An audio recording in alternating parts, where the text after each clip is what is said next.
Hi, this is Michael Harris for COM225. I'm doing lesson 9, my PowerPoint slide presentation to complement my lesson 7 speech regarding the changes I would suggest for the Minneapolis Police Department in the aftermath of the death of George Floyd and the subsequent conviction of then Officer Derek Chauvin.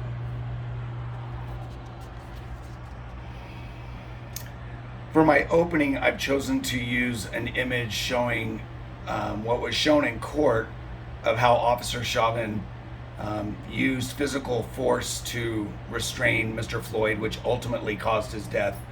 I feel that there's some shock value to the reality of the combination of these images, and I feel that it sets the tone for a discussion about excessive police force. The following slide demonstrates what some of the aftermath was from the community in response to the police department's handling of this matter initially. I go on to show some statistics based on a quote that I used in my speech that demonstrates the average number of people within our community at the far left in green for the number of people or the percentage of people in our community that have mental health issues.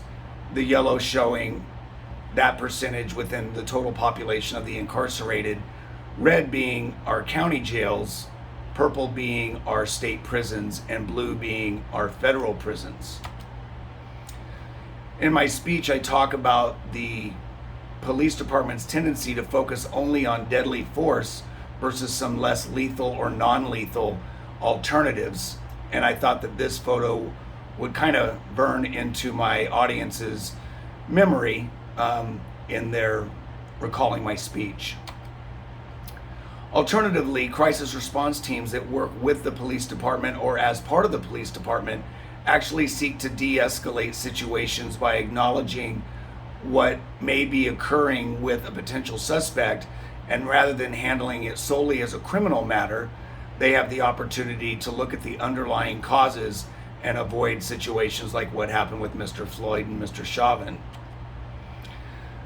This slide shows the thought process that goes into this problem-oriented policing, from finding the problem, discovering the underlying reasons, finding a method to resolve the actual issue, and then, of course, being accountable through assessment. Because of the flow of the speech, I felt it was important to revisit this slide because during that part of my speech I'm discussing excessive force by police, and even though I feel it was a striking image in the beginning, I felt that revisiting it served two purposes: that of having something present on the screen during this portion which was relevant, and then also further stressing the importance of this image to my audience.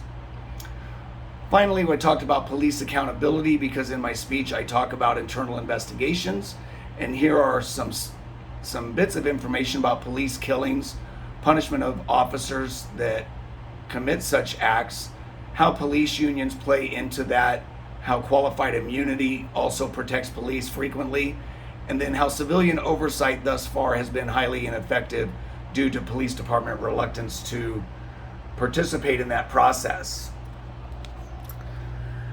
That will conclude my lesson 9 PowerPoint slide presentation. Thank you so much.